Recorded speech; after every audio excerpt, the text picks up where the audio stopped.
Bonsoir tout le monde. Dans une précédente vidéo, j'avais promis de ne plus lire de livres lamentables, de ne plus lire de ces thrillers complètement ratés, mal écrits, très mal écrits même, genre Harlan Coben. Alors là, c'est le summum de la nullité en matière de style. Le style, je le rappelle, parce qu'il y a des gens qui ne comprennent pas ce que c'est quand même, c'est grave. C'est l'écriture, c'est pas le genre. Voilà, attention. Donc, c'est d'une nullité absolue et par inertie, parce qu'on est anxieux, on lit ce genre de merde, faut dire ce qui est. Voilà, la plupart sont mauvais. Il y a quelques titres, évidemment, qui sortent du lot, mais la plupart sont mauvais, mal écrits, sans imagination, vulgaires, bêtes. Et je pense qu'il faut, quand on lit ce genre de livre, se poser des questions et se dire qu'est-ce qui m'arrive?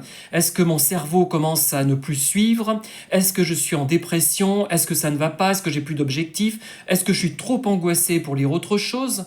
Voilà.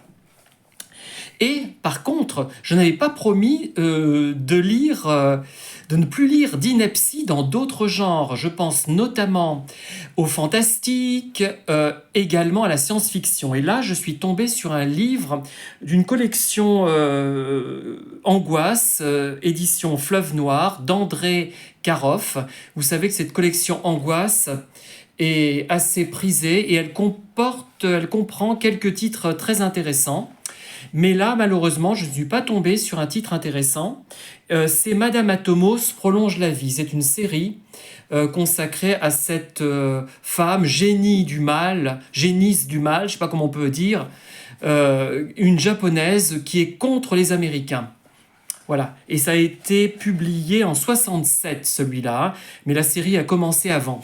Donc j'ai lu 102 pages sur 220, mais je me suis dit non, il faut que j'arrête. J'ai un cerveau, j'en ai encore un. Ça va, il faut que... Je peux pas me dévaloriser à ce point-là. Alors ce livre, ça rappelle un petit peu les films des années 50 et 60 américains de science-fiction. Alors par exemple, il y a un personnage en toge qu'on appelle le suprême ou des conneries comme ça. Ça passe en film au second degré, c'est amusant. Mais en livre, non. Ce n'est même pas mal écrit, on peut pas dire ça, mais ça ne vaut vraiment rien pour moi. Voilà, en tout cas, ne faites pas la même erreur que moi, ne lisez pas la série Madame Atomos.